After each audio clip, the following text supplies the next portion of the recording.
ಎಲ್ರಿಗೂ, ನನ್ನ ಹೆಸರು ಲಕ್ಷ್ಮಿ ಅಂತ. ನನ್ನ ಚಾನಲ್ ಹೆಸರು ಬಂದು ಲಕ್ಷ್ಮೀಸ್ ಯೂನಿಕ್ ರೆಸಿಪಿ. ಇದು ನನ್ನ ಮೊದಲನೇ ವ್ಲಾಗ್, ಹಾಗಾಗಿ ನಾನು ಏನು ಮಾತಾಡ್ತಿದ್ದೀನಿ ನನಗೆ ಗೊತ್ತಾಗ್ತಿಲ್ಲ. But I am learning and I am experimenting. So please like my video, comment and subscribe and share ಮಾಡೋದು ಖಂಡಿತ ಮರಿಬೇಡಿ. ಹಾಗೆ ಇದು ನನ್ನ ಮೊದಲನೇ ವ್ಲಾಗ್ ಆಗಿರೋದ್ರಿಂದ ನನ್ನ ಮಾರ್ನಿಂಗಿಂದ ಈವ್ನಿಂಗ್ವರೆಗೆ ಏನು ಮಾಡ್ತಾಯಿದ್ದೀನಿ ಅದನ್ನು ತೋರಿಸ್ತಾ ಇದ್ದೀನಿ. ಹಾಗೆ ಇವತ್ತು ಸಂಕ್ರಾಂತಿ ಆಗಿರೋದ್ರಿಂದ ಸ್ವಲ್ಪ ಸ್ಪೆಷಲ್ ಇದೆ. ಫಸ್ಟ್ ಆಫ್ ಆಲ್ ನಾನು ನೀರನ್ನು ಬಿಸಿ ಮಾಡಿದ್ದೀನಿ ಮಾರ್ನಿಂಗ್ ಡ್ರಿಂಕ್ ತೊಗೊಳಕ್ಕೆ. ಮಾರ್ನಿಂಗ್ ಡ್ರಿಂಕಲ್ಲಿ ನಾನು ಸ್ವಲ್ಪ ವೆಯ್ಟ್ ಲಾಸ್ ಜರ್ನಿನಲ್ಲಿ ಇರೋದ್ರಿಂದ ನಾನು ಒಂದೊಂದು ದಿನ ಒಂದೊಂದು ರೀತಿಯಾದಂಥ ಡ್ರಿಂಕ್ ಕುಡಿತೀನಿ. ಇವತ್ತು ನಾನು ಕಾಫಿ ಮತ್ತು ಲೆಮನ್ ವಾಟರ್ ಕುಡಿತಾ ಇದ್ದೀನಿ. ಸೊ ಏನಿಲ್ಲ, ಇದು ತುಂಬ ಈಸಿ. ಜಸ್ಟ್ ನೀವು ಅರ್ಧ ನಿಂಬೆಹಣ್ಣು ತಗೊಂಡು ಗ್ಲಾಸಿಗೆ ಹಾಕ್ಕೊಳ್ಳಿ, ನಿಂಬೆಹಣ್ಣು ರಸ ಮತ್ತು ಕಾಫಿ 1 ಟೀ ಸ್ಪೂನಷ್ಟು ಹಾಕ್ಕೊಂಡು ಅದಕ್ಕೆ ಬಿಸಿಯಾದ ನೀರನ್ನು ಹಾಕ್ಕೊಂಡು ಮಿಕ್ಸ್ ಮಾಡಿ ಕುಡಿಬೇಕು. ಸೊ ಇದರಿಂದ ನಿಮಗೆ ನೀವು ನೋಡ್ಬೋದು, ಸ್ವಲ್ಪ ನಿಮ್ಮ ಎಕ್ಸ್ಟ್ರಾ ಪೌಂಡ್ಸ್, ಎಕ್ಸ್ಟ್ರಾ ತೂಕ ಏನಿದೆ ಅದನ್ನು ನೀವು ಕಮ್ಮಿ ಮಾಡ್ಕೋಬಹುದು. ಹಾಗೆ ನಾನು ಏನು ಮಾಡ್ತೀನಿ ಅಂದರೆ, ಕಾಫಿ ಆದ ತಕ್ಷಣ ಒಂದು ರಿಲ್ಯಾಕ್ಸ್ ಮೂಡಿಗೆ ಹೋಗೋಕ್ಕೆ ಇಷ್ಟಪಡ್ತೀನಿ. ಮಾರ್ನಿಂಗ್ ಹೌದು, ಎಲ್ಲರೂ ಹಾಗೆ ಮಾಡ್ತೀರಾ ಅಂತ ಅನ್ಕೋತೀನಿ. ಏನಪ್ಪ ಅಂದರೆ, ನಾನು ಈ ಕಾಫಿ ರೆಡಿ ಮಾಡಿಕೊಂಡು ಆರಾಮಾಗಿ ಟೆರೆಸಿಗೆ ಹೋಗ್ತೀನಿ. ಟೆರೆಸಲ್ಲಿ ಸುತ್ತ ಎಲ್ಲ ಒಂದು ನೇಚರ್ನ ಒಂದು ಲುಕ್ ತೊಗೊಳ್ತೀನಿ. ಹಾಗೆ ನಿಧಾನಕ್ಕೆ 1-2 ಸಿಪ್ ಕಾಫಿಯಲ್ಲೇ ನಿಂತು ಕುಡಿತೀನಿ. ಸೊ ಆ ಒಂದು ರಿಲ್ಯಾಕ್ಸಿಂಗ್ ಮೋಡ್ ಇದೆಯಲ್ಲ, ಅದು ತುಂಬ ಇಂಪಾರ್ಟೆಂಟ್. ನಾವು ದಿನವೆಲ್ಲ ಎಷ್ಟೇ ಕೆಲಸ ಮಾಡಲಿ, ಬಟ್ ಈ ಒಂದು ರಿಲ್ಯಾಕ್ಸಿಂಗ್ ಟೈಮ್ ಇದೆಯಲ್ಲ, ಅದು ವೆರಿ ಇಂಪಾರ್ಟೆಂಟ್ ಫಾರ್ ಆಲ್ ವುಮೆನ್ಗೆ. ಯಾಕೆಂದರೆ ನಾವು ಈ ಹೌಸ್ ವೈಫ್ ಆಗಿರೋದ್ರಿಂದ ನಾವೆಲ್ಲೂ ಹೋಗೋದಿಲ್ಲ, ಬರೀ ಕೆಲಸ ಅಂತ ಮಾಡ್ತಿರ್ತೀವಿ ಆಲ್ಮೋಸ್ಟ್ ಡೇನಲ್ಲಿ. ಸೊ ಈ ಟೈಮಲ್ಲಿ ಮಾರ್ನಿಂಗಲ್ಲಿ ನಾವು ಈ ಒಂದು ರೀತಿ ಮಾಡ್ತೀವಲ್ಲ, ಅದು ಒಂದು ರೀತಿಯಾದಂಥ ರಿಲ್ಯಾಕ್ಸೇಷನ್ ಕೊಡುತ್ತೆ. ಹಾಗೆ ನೇಚರ್ ಕೂಡ ತುಂಬ ಚೆನ್ನಾಗಿದೆ ನೋಡಿ. ಅದಾದ ನಂತರ ನಾನು ಒಳಗಡೆ ಬಂದೆ ಬ್ರೇಕ್ಫಾಸ್ಟ್ ಮಾಡಲಿಕ್ಕೆ. ಇವತ್ತು ಸಂಕ್ರಾಂತಿ ಸ್ಪೆಷಲ್ ಅಲ್ವಾ, ಅದಕ್ಕೆ ಎಲ್ಲ ಮಿಕ್ಸ್ ವೆಜಿಟೇಬಲನ್ನು ಹಾಕಿ ನಾನು ಇವತ್ತು ಒಂದು ಗೊಜ್ಜು ಮಾಡ್ತಾಯಿದ್ದೀನಿ ಇಡ್ಲಿ ಜೊತೆಗೆ. ಇದು ಬೆಸ್ಟ್ ಕಾಂಬಿನೇಷನ್ನು. ನಿಮಗೆ ರೆಸಿಪಿ ಬೇಕಂದರೆ ಹೇಳಿ, ನಾನು ಖಂಡಿತ ಅಪ್ಲೋಡ್ ಮಾಡ್ತೀನಿ. ಏನಿಲ್ಲ, ಇದಕ್ಕೆ ಬದನೆಕಾಯಿ, ಈರುಳ್ಳಿ, ಆಲೂಗೆಡ್ಡೆ, ಟೊಮ್ಯಾಟೊ, ಅವರೆಕಾಯಿ, ಚಪ್ರದ ಅವರೆಕಾಯಿ, ಹೀಗೆ ಎಲ್ಲ ತರಕಾರಿಗಳನ್ನ, ಇವನು ಮೆಂತ್ಯ ಸೊಪ್ಪನ್ನು ಕೂಡ ಹಾಕಿದ್ದೀನಿ. ಎಲ್ಲನೂ ಹಾಕಿ ಒಂದು ರೀತಿಯಾದಂಥ ಗೊಜ್ಜು, ತುಂಬ ತೆಳುಗೂ ಅಲ್ಲ ತುಂಬ ಗಟ್ಟಿಗೂ ಅಲ್ಲ, ಮೀಡಿಯಮ್ ಅಳತೆನಲ್ಲಿ ಮಾಡಿ ಇದು ದೋಸೆಗೆ ಅಥವಾ ಇಡ್ಲಿಗೆ ತುಂಬ ಚೆನ್ನಾಗಿರುತ್ತೆ. ಇವತ್ತು ಸ್ಪೆಷಲ್ ಏನಂದರೆ ಎಲ್ಲ ಮಿಕ್ಸ್ ಹಾಕ್ತೀವಿ ನೋಡಿ, ಅದೊಂದು ರೀತಿ ಚೆನ್ನಾಗಿರುತ್ತೆ. ಹಬ್ಬದ ದಿನ ಮಾಡೋ ಅಡುಗೆ ನೀವು ಹೇಗೆ ಮಾಡಿ ಅದು ಒಂದು ರೀತಿಯಾದಂಥ ರುಚಿ ಬಂದುಬಿಡುತ್ತೆ ಅಲ್ವಾ. ಏನೂ ಇಲ್ಲ ಜಾಸ್ತಿ, ಇದಕ್ಕೆ ಕಾಯಿ ಮತ್ತು ಈರುಳ್ಳಿ, ಮಸಾಲೆಗೆ ಒಂಚೂರು ಚಕ್ಕೆ, ಲವಂಗ ಮತ್ತು ಹಸಿ ಶುಂಠಿ ಬೆಳ್ಳುಳ್ಳಿ ಪೇಸ್ಟ್, ಅಥವಾ ಡೈರೆಕ್ಟಾಗೂ ಹಾಕೋಬೋದು ಅಥವಾ ಪೇಸ್ಟ್ ಆದರೂ ಹಾಕೋಬೋದು. ಖಾರದ ಪುಡಿ, ಧನಿಯಾ ಪುಡಿ ಮತ್ತು ಹಳದಿ ಇಷ್ಟೆಲ್ಲ ಹಾಕಿ ಮಿಕ್ಸಲ್ಲಿ ಮಿಕ್ಸ್ ಮಾಡಿಕೊಂಡು ವೆಜಿಟೇಬಲ್ನ ಒಗ್ಗರಣೆಗೆ ಹಾಕಿ ಎಲ್ಲ ಮಾಡಿದರೆ ತುಂಬ ಚೆನ್ನಾಗಿರುತ್ತೆ. ಸೊ ನಾನು ಎಲ್ಲ ತರಕಾರಿನೂ ಹಚ್ಚಿ ಸೈಡಿಗೆ ಇಟ್ಕೊಂಡ್ಬಿಡ್ತೀನಿ ಫಸ್ಟು. ಅದಾದ ನಂತರ ಮಸಾಲೆಗೆ ರೆಡಿ ಮಾಡ್ಕೊತೀನಿ ನೋಡಿ. ಕರಿಬೇವು, ಧನಿಯಾ ಎಲ್ಲ ಹಾಕಿದ್ದೀನಿ, ಮೆಂತ್ಯ ಕೂಡ ಹಾಕಿದ್ದೀನಿ. ಅದಾದ ನಂತರ ಮಿಕ್ಸಿನಲ್ಲಿ ಎಲ್ಲ ಮಸಾಲೆ, ಕಾಯಿ ಅದೇ ಹೇಳಿದ್ನಲ್ಲ, ಈರುಳ್ಳಿ ಅದೆಲ್ಲ ಸೇರಿಸಿ ಮಿಕ್ಸಿಯಲ್ಲಿ mix ಮಾಡ್ಕೊಂಡಾಯಿತು.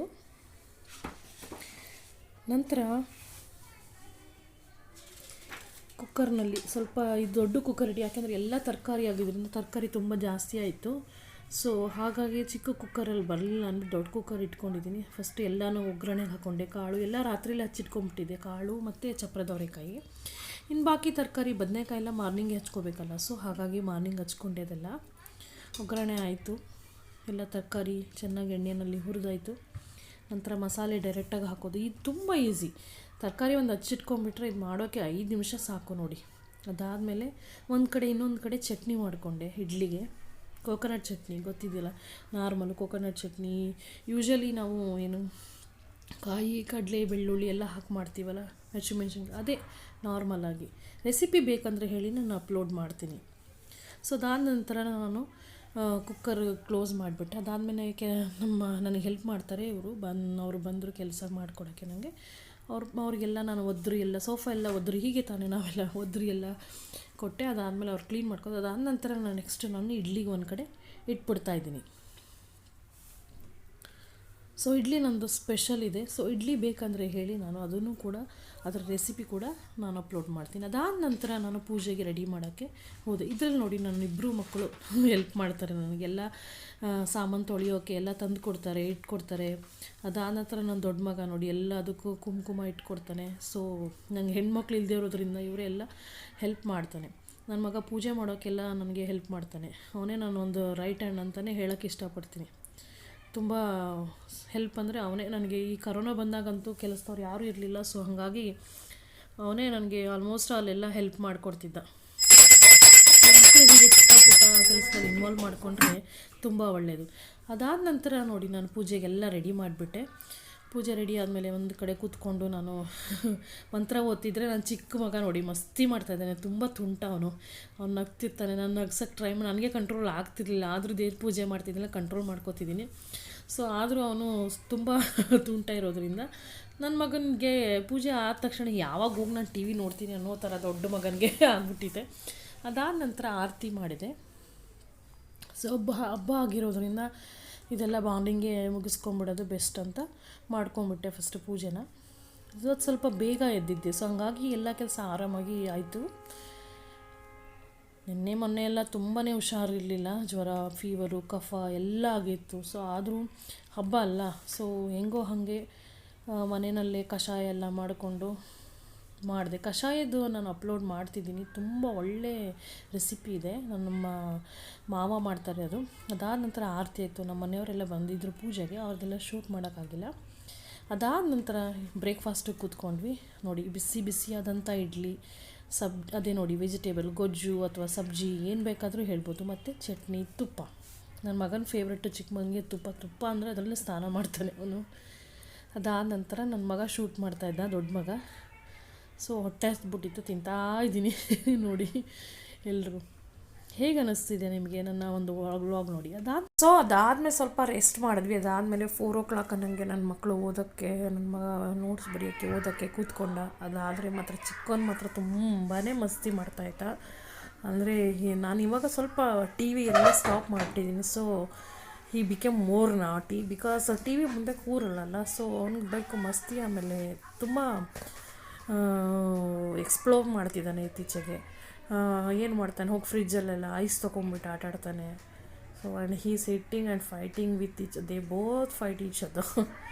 They are enjoying their holiday. ಇದೊಂಥರ ಹಾಲಿಡೇನೇ ಆಗೋಗಿದೆ ಕರೋನಾ ಇರೋದ್ರಿಂದ. ಹಾಂ, ಹೇಳಿದ ಮಾತು ಕೇಳೋದು ಅಮ್ಮಂದು? ಕೇಳ್ತೀಯ ಅಮ್ಮನ ಮಾತು? ಕೇಳಲ್ಲ. ಕೇಳ್ತೀಯ ಮಾತು ಅಮ್ಮಂದು ನೀನು? ಏನು ಕೇಳ್ತೀಯ? ಏನಾದ್ರು ಹೇಳಿದ್ರೆ ಹೆಲ್ಪ್ ಮಾಡ್ತೀಯ ಅಮ್ಮನಿಗೆ? What I'm asking you now, are you gonna listen, Mama? Yeah. What are you going to do? Help Mama? I can help. help ಮಾಡ್ತೀನಿ. ಏನು ಕೆಲಸ ಮಾಡ್ತೀಯಾ? ನಾನು ಕ್ಲೀನ್ ಮಾಡ್ತೇನೆ, ಹೆಲ್ಪ್ ಮಾಡ್ತೀನಿ. ಕ್ಲೀನ್ ಮಾಡೋದಕ್ಕೆ. ಆಮೇಲೆ ಹರ್ಗೋಕ್ಕೂ ಯಾರು ಮಾಡ್ತಾರೆ? ಇಲ್ಲ, ನಂಗೆ ಗೊತ್ತಿಲ್ಲ. ಪಾಪ ನಿಂಗೇನು ಗೊತ್ತಿಲ್ಲ, ಸುಮ್ಮನೆ ಹಾಗೆ ಟಾಯ್ಸ್ ಅಲ್ಲೆಲ್ಲ ಬಿಸಾಕ್ಬಿಡ್ತೀಯಲ್ಲ. ಸುಳ್ಳು ಹೇಳ್ಬೇಡ.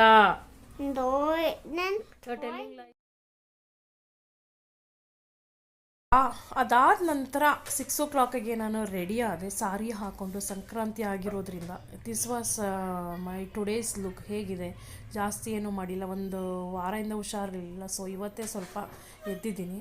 ಸೊ ಸಾರಿ ಹೇಗಿದೆ, ಲುಕ್ ಹೇಗಿದೆ, ಇಷ್ಟ ಆಯಿತಾ? ನಾನು ಜಾಸ್ತಿ ಏನು ಮೇಕಪ್ ಮಾಡಲಿಲ್ಲ, ಜಸ್ಟ್ ಲಿಪ್ಸ್ಟಿಕ್ ಆ್ಯಂಡ್ ಮತ್ತು ಐಲೈನರ್ ಆ್ಯಂಡ್ ಕಾಜಲ್ ಹಾಕ್ಕೊಂಡಿದ್ದೀನಿ ಅಷ್ಟೇ. ಸೊ ಏನು ಇಷ್ಟ ಆಯಿತು ನಿಮಗೆ ನನ್ನ ಈ ಲುಕ್ಕಲ್ಲಿ? ಕಾಮೆಂಟ್ ಮಾಡಿ ಹೇಳಿ. ಯಾವ ಎಲಿಮೆಂಟು ನನ್ನ ಇವತ್ತಿನ ವ್ಲಾಗಲ್ಲಿ ನಿಮಗೆ ಇಷ್ಟ ಆಯಿತು ಖಂಡಿತ ನನಗೆ ಕಾಮೆಂಟ್ ಮಾಡಿ ತಿಳಿಸಿ. ನನ್ನ ಒಂದು ವ್ಲಾಗ್ ಇಷ್ಟ ಆಗಿದ್ದರೆ ದಯವಿಟ್ಟು ಕಾಮೆಂಟಲ್ಲಿ ತಿಳಿಸಿ. ಲೈಕ್ ಮಾಡಿ, ಕಾಮೆಂಟ್ ಮಾಡಿ, ಹಾಗೆ ಶೇರ್ ಮಾಡಿ, ಮತ್ತು ಸಬ್ಸ್ಕ್ರೈಬ್ ಆಗೋಕ್ಕೆ ಖಂಡಿತ ಮರಿಬೇಡಿ. Thank you all. Hope you all like my vlog today. ನಂಗೆ ಗೊತ್ತಿಲ್ಲ ನಾನು ಹೇಗೆ ಮಾಡಿದ್ದೀನಿ ಅಂತ, ಬಟ್ ನಿಮ್ಗೆ ಇಷ್ಟ ಆಗುತ್ತೆ ಅಂತ ಅಂದ್ಕೊಂಡಿದ್ದೀನಿ. Thank you all. ಬಾಯ್. ನಮಸ್ತೆ ಎಲ್ರಿಗೂ. ಹಾಗೆ happy Sankranti to you all.